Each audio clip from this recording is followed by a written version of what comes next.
Bismillahirrahmanirrahim. Assalamualaikum warahmatullahi wabarakatuh. Bismillahirrahmanirrahim. Alhamdulillahirabbil alamin. Wassalatu wassalamu ala asyrafil anbiya wal mursalin Sayyidina wa maulana Muhammadin wa ala alihi wa sahbihi ajma'in. Amma ba'du. Yang terhormat para alim ulama, para kiai, para pejabat pemerintahan, semuanya yang hadir. Baik, Bapak Ibu yang saya hormati, kita ini mewarisi banyak hal dari masa lalu, mewarisi Fathul Qorib, mewarisi Fathul Mu'in, ya, mewarisi apapun yang kita terima dari masa lalu. Nah, yang kita warisi dari masa lalu ini kalau kita praktekkan, maka akan membentuk satu peradaban tertentu. Dan ini yang sedang kita bahas, apakah apa yang kita warisi dari masa lalu ini akan kita praktekkan begitu saja atau kita coba untuk telaah kembali mana yang kira-kira pas untuk dilaksanakan dan seterusnya. Kita mewarisi dalam fikih misalnya perempuan itu menurut mayoritas tidak boleh jadi presiden, tidak boleh jadi gubernur. Dan itu kalau kita praktekkan kira-kira peradabannya akan seperti apa? Yang jelas muslimat pasti marah lah ini. Karena Bu Khofifah sudah jadi gubernur gitu ya misalnya. Kita mewarisi dari masa lalu bahwa kafir itu dibagi menjadi kafir harbi, kafir muahad, musta'man, ada kafir dhimmi. Lalu bertanya, Indonesia ini kafir apa? Ada yang menjawab kafir harbi. Dan peradabannya pasti kalau kita beli itu sering tidak jujur. Karena kalau harbi itu kan harta kalau kita ambil kan berupa fake. Dan muslim di Indonesia sebagian menerima doktrin ini, sehingga apapun yang diambil itu ya itu fake gitu.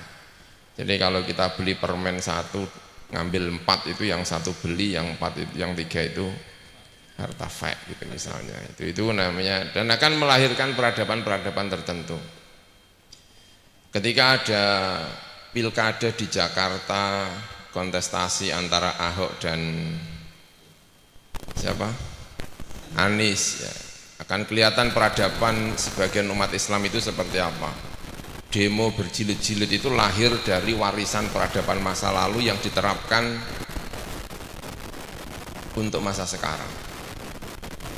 Bahkan peradaban yang mengharamkan lawan kontestasi, lawan politiknya kalau mati tidak disolati, itu juga lahir dari peradaban masa lalu. Jadi apa yang kita terima masa lalu itu kalau kita terapkan pada masa kini itu juga akan menciptakan peradaban baru. Misalnya banyak hal, perempuan tidak boleh pergi kemana-mana tanpa disertai oleh mahram. Itu juga akan melahirkan peradaban yang agak lucu gimana gitu. Karena guru-guru perempuan itu kalau berangkat kerja itu harus diantar oleh suaminya. Bayangkan suaminya jadi Pak Satpam 24 jam gitu, kalau misalnya mau pergi dan seterusnya. Dan Bapak-bapak, Ibu-ibu yang saya hormati, al-qaumiyatu dzatuha. Labudda minat tafriq baina qaumiyataini. Ada dua nasionalisme, kebangsaan, faham kebangsaan, dua hal yang dibedakan. Pertama, al-qaumiyah al-jinsiyah kadhahiratin fitriyatin ijtimaiyatin lughawiyatin. Kebangsaan sebagai sesuatu yang fitri, baik secara sosial maupun bahasa. Kalau ini dari zaman Nabi Adam punya anak keturunan itu namanya fitri. Ya. Fitri itu artinya sesuatu yang ya normal gitu. Kalau disebut kamu orang mana Indonesia yang normal, dulu juga sudah dibilang kamu dari mana Yaman, saya dari Maroko, jadi itu normal-normal saja. Nah yang kedua adalah qaumiyah al-asabiyah, fanatisme terhadap kelompok etnik tertentu. Dan ini negatif, zahiratin salbiyah fil mujtama al-insani. Kami bangsa Eropa lebih tinggi daripada bangsa non-Eropa, kami bangsa Arab lebih tinggi daripada non-Arab, kami Jawa lebih tinggi daripada non-Jawa. Itu negatif, yang seperti ini negatif. Kalau yang pertama itu yang biasa-biasa saja. Karena itu kalau yang pertama, bahwa manusia itu terbagi menjadi etnik-etnik, itu ya Islam menerima. Nah yang kedua itu yang tidak diterima. Dan itu yang disampaikan oleh Kanjeng Nabi, laisa minna man da'a ila asabiyatin. Tidak bagian kita orang yang mengajak kepada fanatisme kelompok. Makanya bagaimana hukumnya kalau kita membuat satu negara kebangsaan namanya bangsa Indonesia. Selama tidak disertai dengan fanatisme, kita tidak masuk dalam hadis Nabi ini. Nah celakanya itu banyak orang yang kemudian menegasikan faham kebangsaan dengan hadis ini. Orang-orang HTI dan kawan-kawan itu kalau tidak setuju dengan negara bangsa, itu yang dikutip adalah hadis ini. Padahal hadis ini itu bunyinya man da'a ila asobiyatin, fanatisme. Kita sebagai bangsa Indonesia itu tidak fanatik dengan bangsa Indonesia. Kalau memang ada hal yang baik di luar Indonesia, kita akan menerima itu sebagai sebuah kebaikan. Tapi bahwa kita cinta terhadap bangsa ini adalah sesuatu yang fitri. Ya, berikutnya, la yuharibu al-islamu al-fitrah. Islam itu tidak memerangi terhadap segala hal yang bersifat fitri. Islam tidak memerangi. Sejak dari awal Islam sudah menyampaikan bahwa agama ini adalah agama yang fitri. Fitratallahi allati fataran nas 'alaiha. Semua yang fitri tidak diperangi. Cinta terhadap harta itu fitri yang enggak diperangi. Cinta terhadap perempuan kalau laki-laki itu ya tidak diperangi. Yang diperangi itu kalau tidak konteksnya keluar dari fitri. Laki-laki cinta dengan laki-laki, perempuan cinta sama perempuan itu dalam pandangan agama itu tidak fitri, itu bisa diperangi. Tapi kalau yang laki-laki yang dilakukan adalah mengatur, bukan memerangi. Orang mencintai, saya sebagai orang Brebes lalu menulis Al-Barbasi gitu dengan bangga itu enggak diperangi. Tapi kalau kemudian ketika mengatakan Al-Barbasi sambil memincingkan mata sama yang Tegal, nah itu baru yang diperangi. Selama normal-normal saja, maka negara kebangsaan ini tidak ada yang bermasalah. Bahkan itu yang kemudian ditegaskan dalam Al-Qur'an, wa kadzalika ja'alnakum ya ayyuhan nas inna khalaqnakum min dzakarin wa untha wa ja'alnakum syu'uban wa qabaila lita'arafu inna akramakum indallahi atqakum. Jadi sangat-sangat ditegaskan. Jadi kalau kemudian ada negara bangsa itu sebenarnya fitri-fitri saja. Normal-normal saja, enggak ada masalah dalam hal ini. Ada dua berikutnya ya, nuqtatani muhimmatani, dua hal penting yang saya kira perlu ditegaskan ketika kita akan melangkah berikutnya. Inna ikhtilala mafhumil muwatanah fi baladin minal binat kana sababan fi qiyamis thawrat. Ada sesuatu yang tidak beres di dalam konsep kewarganegaraan itu yang menjadikan banyak thawrah. Thawrah itu revolusi. Kalau bangsa ini sudah kelihatan misalnya etnis tertentu menindas etnis yang lain. Agama satu menindas agama yang lain. Ini yang menjadikan mulai banyak gejolak.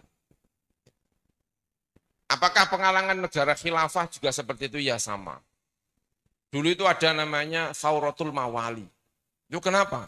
Karena negara Islamnya meski namanya khalifah tetapi bentuk kewarganegaraannya itu menomorduakan mawali. Sehingga banyak terjadi konflik. Sama sebetulnya ini. Gitu ya. Inna al-kafir minal harokat al-islamiyah ahmalat mafhumal muwatonah. Fakanat sababan fi tauliji al-fikri ad-da'ishi. Yang kedua, gerakan-gerakan Islam itu banyak melahirkan problem bermasalah betul. Kenapa? Karena tidak punya muatonah. Karena tidak ada yang namanya faham kewarganegaraan bangsa itu enggak ada. Contohnya adalah Daesh. Daesh itu apa itu ya? ISIS. ISIS itu tiba-tiba saja nyerang di Baghdad. Lalu mendeklarasikan negara Islam di Baghdad. Kalah di Baghdad, ya dia pergi begitu saja. Kenapa? Karena dia tidak punya komitmen terhadap Baghdadnya. Lalu tiba-tiba masuk ke Syam. Dan itu kalau misalnya orang-orang Daesh itu kok ISIS masuk di Indonesia, yang bikin negara di Indonesia, nanti Indonesia runtuh. Pindah ke Malaysia. Yang diruntuh ini kemudian kuaco itu enggak masalah. Kenapa? Dia tidak punya yang namanya cinta terhadap Indonesia, itu enggak punya. Justru itu sangat berbahaya dalam perspektif modern. Tapi kalau kita misalnya orang Indonesia gitu ya, terus di sini gagal, ya tetap di sini. Kenapa ya? Karena cinta terhadap negara ini. Bayangkan kalau Daesh itu. Orang-orang dengan tipe-tipe wajah Daesh itu kalau dia merasa gagal di Indonesia dan telah melakukan kerusakan di Indonesia itu enggak sedih.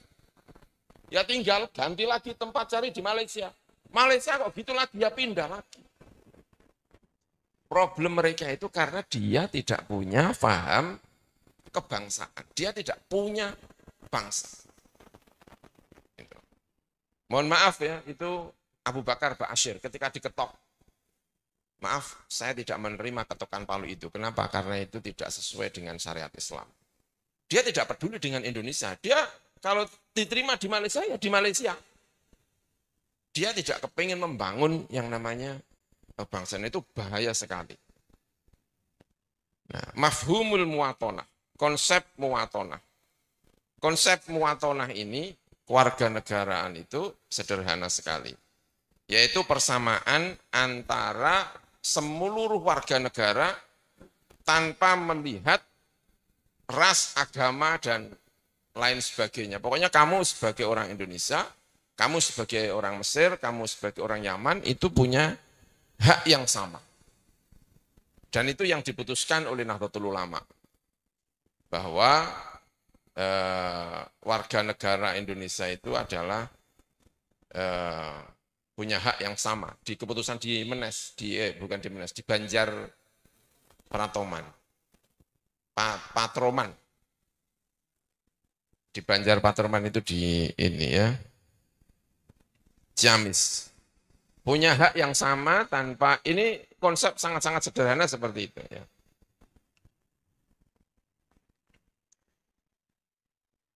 Nah, qaumiyah, kebangsaan itu juga sering kalau kita tidak setuju dengan qaumiyah, itu biasanya akan mentakrifi seperti ini. Qaumiyah itu artinya adalah konsep politik yang mengagungkan satu ras tertentu.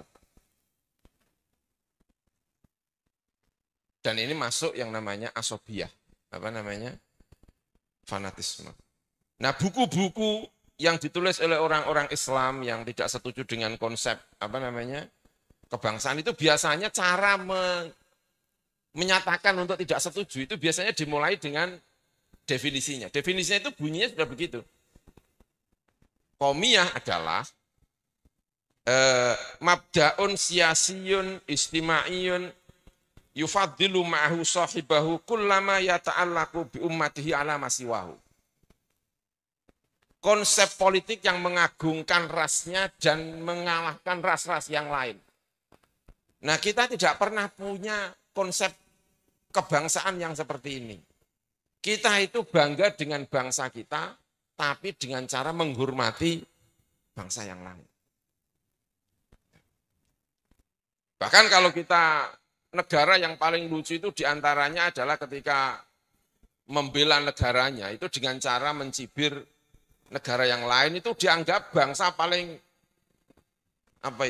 primitif. Itu. Memalukan, bangsa yang seperti ini itu dianggap memalukan. Nah, kita ketika ini Tidak seperti itu.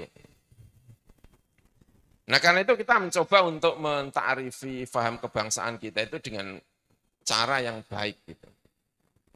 Yaitu adalah keterkaitan seseorang dengan tanahnya, dengan buminya, punya kecintaan terhadap bumi, punya kecintaan terhadap peradabannya, punya kecintaan terhadap ininya ya, dan seterusnya. Tanpa harus mengesampingkan yang lain. Nah, kalau yang seperti ini saya kira normal-normal saja. Nah, kemudian zuhuru al-mustalah. Nah, kapan ada faham kebangsaan? Faham kebangsaan itu lahir menggantikan negara agama. Dulu itu negara itu identik dengan agama. Negara Persia itu identik dengan negara Majusi. Ya. Negara Romawi itu identik dengan Kristen. Lalu Madinah lahir itu identik dengan negara Islam. Itu.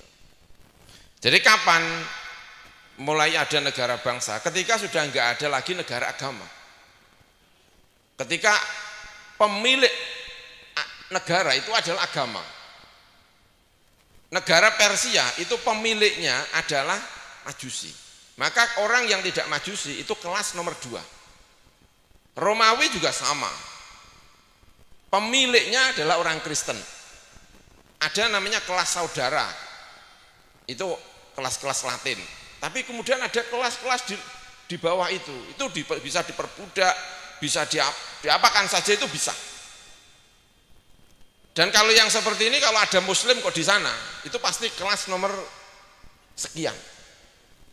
Karena itu wajar kalau kemudian kelompok yang seperti ini itu dianggap sebagai kafir harbi.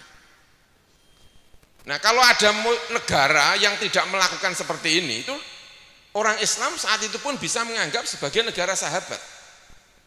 Contoh yang paling sering disampaikan adalah ketika Kanjeng Nabi Muhammad merasa kesulitan di Mekah, itu minta suakanya itu ke negara Najasyi, Habasyah.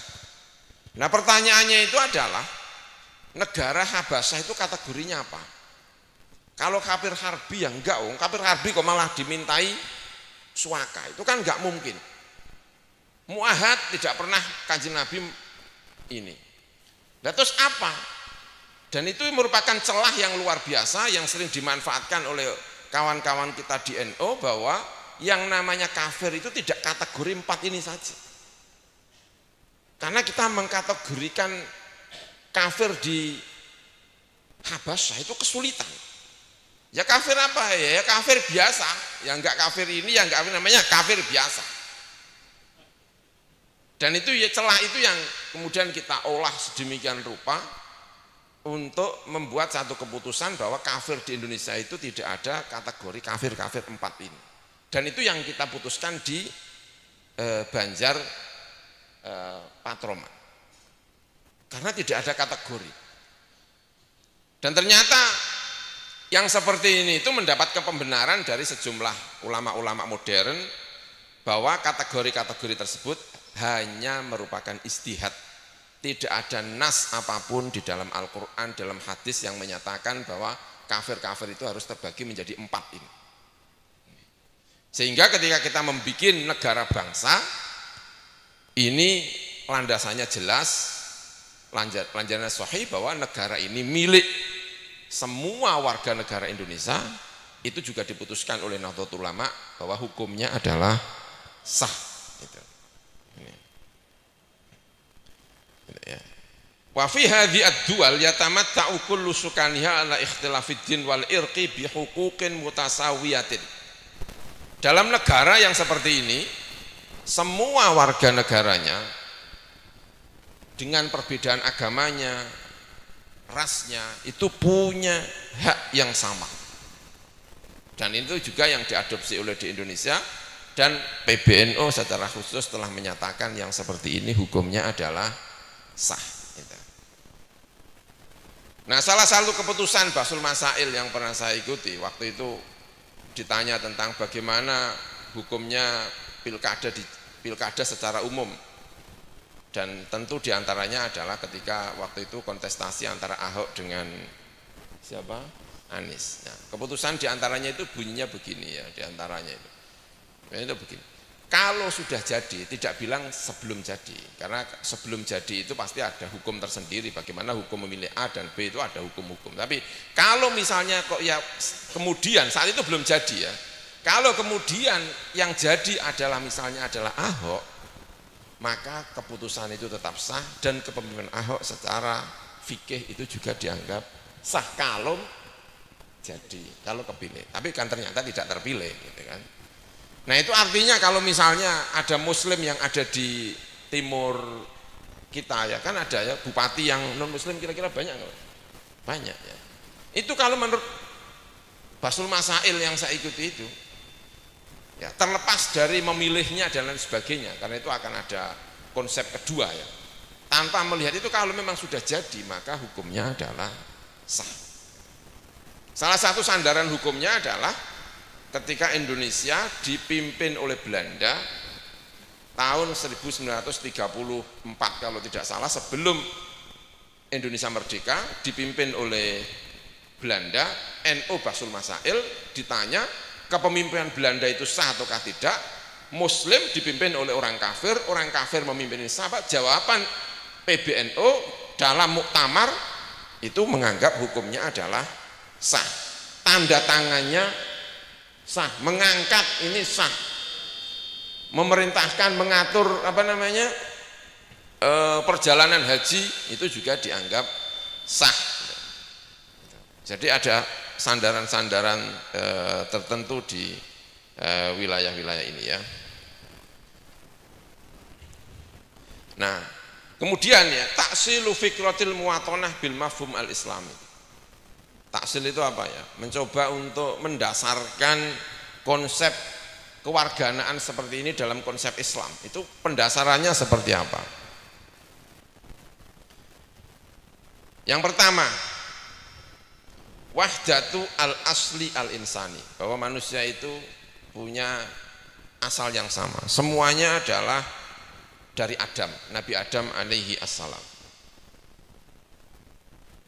Yang kedua, dasarnya adalah manusia itu diberi oleh fitrah oleh Allah Subhanahu wa taala. Bahwa kita itu ya, kalau lah saya sebagai orang sarang itu ya bagaimanapun ya bangga dengan sarang, sama dengan orang Brebes itu juga bangga dengan Brebes. Orang Indonesia bangga dengan Indonesia. Maka kalau ada orang Arab terus kemudian menyepelekan Indonesia itu ya kita mangkel. Sebagaimana kita kalau menyepelekan orang Arab itu juga kita itu mangkel. Itu ya wajar. Jadi kalau kita mengelompok seperti ini itu ya wajar. Dan selalu kalau yang fitrah seperti ini itu pasti diakui oleh Islam. Kalau yang fitri-fitri seperti ini, nah yang mulai tidak diperbolehkan itu kan tadi itu, kalau sudah keluar dari fitrah, mencintai diri sendiri dengan cara menghina orang lain, dan itu sudah masuk kepada asobah gitu. Dan itulah yang dilakukan oleh Rasulullah dalam banyak hal, di mana menunjukkan beliau sangat cintai Mekah, sangat mencintai Mekah. Keluar dari Mekah mungkin sambil menangis atau sambil apa, kamu itu ya itu ya fitri. Ketika Kanjeng Nabi berada di Madinah, ya berdoa betul semoga orang-orang itu mencintai Madinah. Berarti dalam hal ini itu tidak bermasalah. Yang ketiga, berikutnya itu ya, wahdatu al-masalih al-mustaraka wal amal wal alam. Kesamaan. Kalau kita itu naik perahu yang sama, punya kepentingan yang sama, apakah boleh kita bekerja sama walaupun beda-beda madhab dan beda-beda ini ya? Boleh enggak dalam Islam? Gitu. Ya boleh-boleh saja. Nah, yang sering dibuat dalil itu adalah hilful fudul, kesepakatan di antara orang Arab waktu itu untuk membela orang yang lemah, dan kesepakatan itu dilakukan tidak oleh orang Islam tapi oleh orang-orang kafir di Mekah. Nah, ketika Kanjeng Nabi itu di Madinah, itu Kanjeng Nabi mengatakan, kalau saya diajak lagi khilful fudul, saya mau. Nah, jadi konsep ulama-ulama itu, konsep negara bangsa itu dasarnya seringkali didasarkan pada ini, dan itu saya kira bisa didiskusikan ya ini. Jadi konsepnya adalah, pertanyaannya adalah, boleh apa tidak muslim dengan non muslim punya kepentingan yang sama, naik mobil yang sama, kalau negara ini bangkrut ya bangkrut sama-sama, kalau negara ini maju ya maju sama-sama, isinya ada muslimnya, ada non muslimnya, ada, boleh enggak orang-orang ini bekerja sama?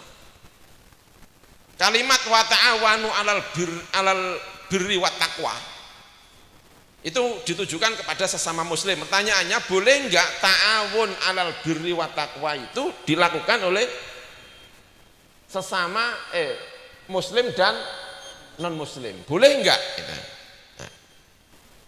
Nah, jawaban yang kita terima dari berbagai ulama, dari berbagai referensi yang seperti ini ya enggak masalah. Kalau ini tidak masalah berarti kita membuat satu perkumpulan. Anggaplah perkumpulan itu namanya adalah negara Indonesia. Isinya macam-macam. Kita kepingin mencapai kepada tujuan yang sama demi kebaikan bersama. Kalau negara ini bangkrut ya bangkrut bareng-bareng, kalau baik ya bareng-bareng. Kerjasama ini boleh apa enggak? Nah, kalau jawabannya boleh ya itu berarti negara bangsa hukumnya adalah sah. Kalau kita misalnya pergi ke Amerika, boleh enggak warga muslim di Amerika bekerja sama dengan mayoritas non muslim untuk kepentingan bersama? Bahkan kepentingannya muslim di sana, dia itu merasa lebih nikmat daripada ketika dia berada di Indonesia misalnya atau di negara Arab. Karena ketika menyebut apa itu Darul Islam, salah satu definisinya adalah negara di mana kamu bisa melakukan kegiatan secara Islami, itu namanya negara Islam. Itu kalau ditanyakan Hizbut Tahrir,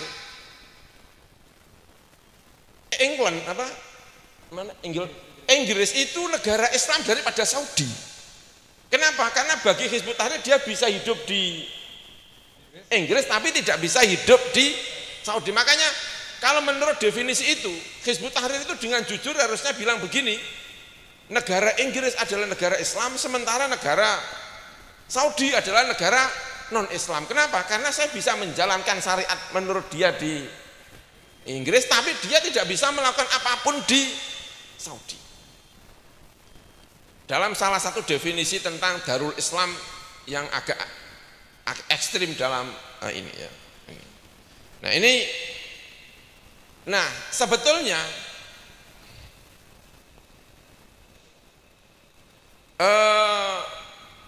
berikutnya ya,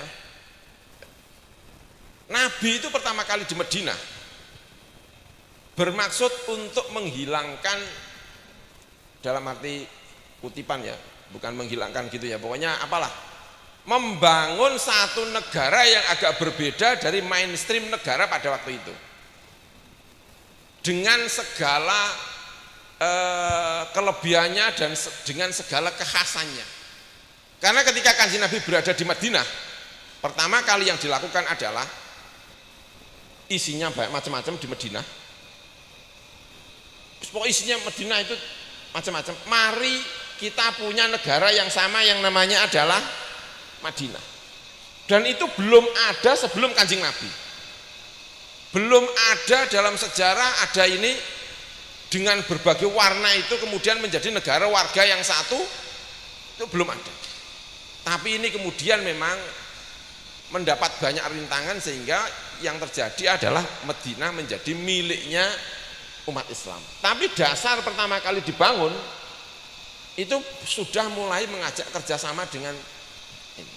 Dan itu menjadi salah satu dasar terhadap pembenaran negara bangsa.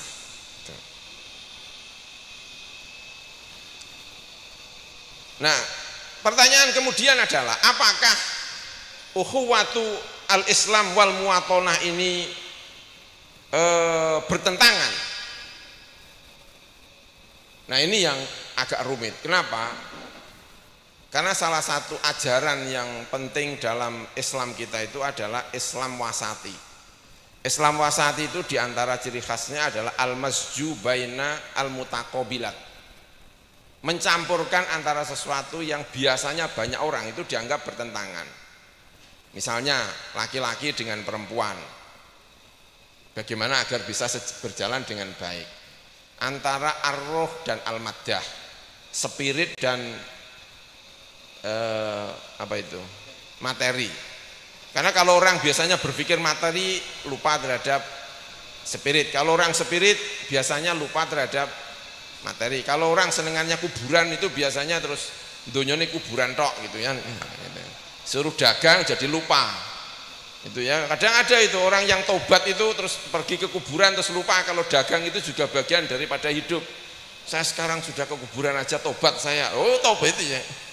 Itu sesuatu. Nah, wasati itu adalah berusaha agar sesuatu yang tampak bertentangan itu menjadi satu. Nah, salah satu tantangan wasati itu adalah bagaimana agar ukhuwatul Islam dengan ukhuwatul muwatonah itu tidak sampai bertentangan.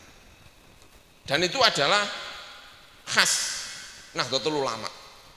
Bagaimana agar dua kepentingan ini saling beriringan. Islam kita itu tidak bertentangan dengan cinta kita terhadap waton ini. Nah, dengan cara seperti itu, maka negara ini, negara bangsa yang ingin kita bangun itu punya basis yang kuat. Ya. Berikutnya, al-wala' wal barok. Dan ini salah satu titik krusial. Ya, titik krusial itu di sini. Karena ini salah satu teori yang untuk menentang segala hal yang berkaitan dengan non-muslim. Pertanyaannya adalah, wala al-baro itu ditujukan kepada orang atau ditujukan kepada perilaku?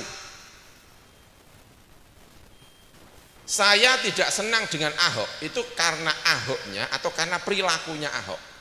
Misalnya, kalau di era tahun berapa itu ya? 2017. Bagaimana kalau Ahok itu misalnya yang non muslim misalnya mengajak saya untuk berdagang, sementara yang muslim mengajak menanam sabu-sabu. Walak saya kepada Ahok atau kepada muslim. Dan dalam satu pidato yang menarik yang disampaikan di para orang-orang sufi, di siapa, Ali Al-Jufri, Habib Ali Al-Jufri, menantu dari Habib Umar. Wala itu kalau diterjemahkan kira itu adalah kepada perilaku, bukan orang. Kalau ada orang kafir, saya bukan benci orangnya, tetapi benci kufurnya. Saya benci terhadap itu bukan karena orangnya, tetapi karena itunya. Kalau ada orang zina, saya benci bukan orangnya, tapi zinanya. Sehingga orang zina itu kok di satu yang lain kok mengajak saya bangun madrasah, ya saya mau, walaupun dia adalah pezina.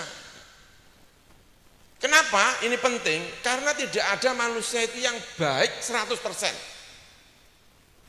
Orang itu selalu begini, baik di A, jelek di B. Ketika kita kawin sama istri kita itu, yes, menerima dengan segala kebaikannya dan dengan segala, nah itu. Nah, yang baik kita sama-sama, sing ora apik untuk merem-merem sithik. Ya gitu kira-kira itu. Nah, bagaimana bekerja sama dengan non-muslim di negara Indonesia ini? Apakah kita tidak mau kepada non-muslim itu kepada orangnya sehingga apapun yang dilakukan tidak mau? Ataukah karena perbuatannya? Nah, karena itu ada yang namanya, kita itu sering terprovokasi dengan kalimat ilmaniyah. Ilmaniyah itu apa itu ya? Sekularisme. Abdullah bin Bayyah itu mufti Abu Dhabi, Dubai itu membuat istilah yang saya kira menarik, al-ilmaniyah al-muhayyidah, sekularisme yang muhayyid, yang netral. Kalau ilmaniyah muhayyidah, bagaimana kalau kita diajak kerjasama mengenai terma-terma sekularisme tapi yang netral. Ya, kata bin Baya ya nggak masalah. Kemanusiaan itu kan term liberal, kebebasan. Yang seperti ini itu kata bin Baya itu namanya adalah ilmaniyah al-muhayyidah. Orang Muslim di Amerika diajak kerjasama untuk hal-hal yang seperti ini oleh non-Muslim yang mayoritas di Amerika, itu hukumnya seperti apa? Ya tidak masalah selama itu termanya itu terma-terma yang muhayyid. Nah, mungkin yang terakhir ya, asyurut allati la budda an nafhamaha. Nah, ini yang agak rumit itu. Kalau kita ketemu dengan orang lain, kita tidak bisa melakukan ide kita 100%. Itu enggak mungkin. Muslim di Indonesia itu kalau kumpul dengan non muslim, itu pasti tidak boleh, tidak bisa melakukan ide 100%. Apakah karena ini kemudian kita menggagalkan semua? Itu pertanyaan penting. Karena kita itu kalau ke pasar itu tidak mungkin di pasar itu semuanya berjilbab, tak mungkin. Apakah kita mau membongkar pasarnya? Sebagian muslim kita itu iya, sehingga ada orang itu yang tidak mau ke pasar karena kalau ke pasar itu pasti ketemu orang yang tidak berjilbab. Dia hanya pergi ke pasar kalau darurat. Kalau darurat, kalau nggak darurat ya makanya jangan harapkan yang seperti ini ada konglomerat, nggak mungkin. Itu tidak mungkin. Karena kalau kita hidup dengan orang lain itu pertanyaan lagi, bagaimana kalau tiba-tiba orang menjadi konglomerat dan mengakuisisi misalnya Toyota. Kan keren kita punya saham di Toyota 60%, itu kan bangga sekali itu.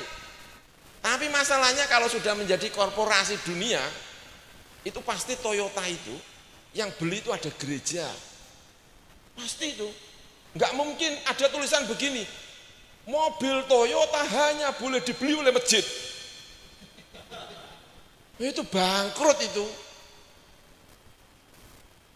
Padahal fikihnya itu tidak boleh menjual barang yang akan digunakan untuk maksiat. Nah, pertanyaannya itu bagaimana NU menyikapi ketika kita berhubungan dengan banyak orang dan kepingin orang NU itu ada yang mau jadi konglomerat dan pasti itu begini, Samsung itu kalau pemiliknya orang Muslim santri, apa lalu dalam manajemen penjualannya itu ada tulisan maaf tidak boleh digunakan untuk gereja apa gitu misalnya, tidak boleh untuk mengajar Injil, tidak boleh dikasih apa namanya apa begitu ya, bangkrut itu bangkrut pasti. Dan hampir pasti kalau itu kita teruskan nggak mungkin rasanya ada konglomerat dari orang muslim. Nah, intinya itu begini diantaranya, ketika kita memutuskan satu persoalan secara fikih, kita tidak boleh hanya berpikir secara fikih tok, tetapi juga berpikir tentang peradaban yang akan kita lahirkan dari keputusan itu.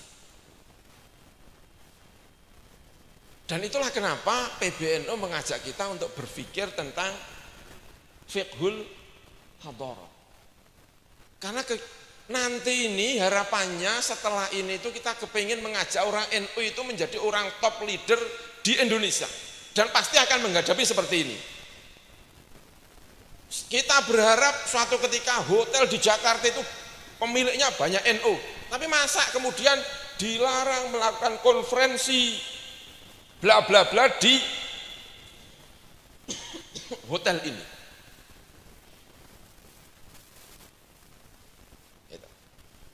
Tidak ada satu presiden pun di Indonesia yang tidak punya menteri non muslim. Kita sudah punya kiai, Gus Dur menjadi presiden. Itu ada enggak pembantunya, menterinya yang non muslim? Ada. Kita sekarang sudah punya wakil presiden. Pemilu yang akan datang kita insya Allah punya presiden dari Nahdlatul Ulama. Nah, layak untuk diajukan. Boleh enggak presiden yang seperti ini punya menteri yang non muslim? Nah, itu pertanyaan yang saya kira layak untuk didiskusikan di ruang diskusi ini. Dan biasanya paling selamat itu jawabannya orang NU itu begini, boleh karena darurat. Dan sering saya itu mengingatkan, hidup itu kalau darurat itu biasanya enggak normal. Kamu kok jadi pedagang, darurat. Kamu kok jadi politisi, darurat. Kamu kok jadi konglomerat, ya darurat. Jadi polisi, darurat. Semuanya darurat. Dan kita pastikan orang yang hidup filsafatnya tidak menikmati, itu pasti tidak bisa, pasti selalu kalah. Nah, apakah kita menikmati dunia ini selalu konsepnya adalah darurat itu? Itu saya kira yang bisa saya sampaikan. Terima kasih. Wallahul muwaffiq ila aqwamit thoriq. Wassalamualaikum warahmatullahi wabarakatuh. Waalaikumsalam.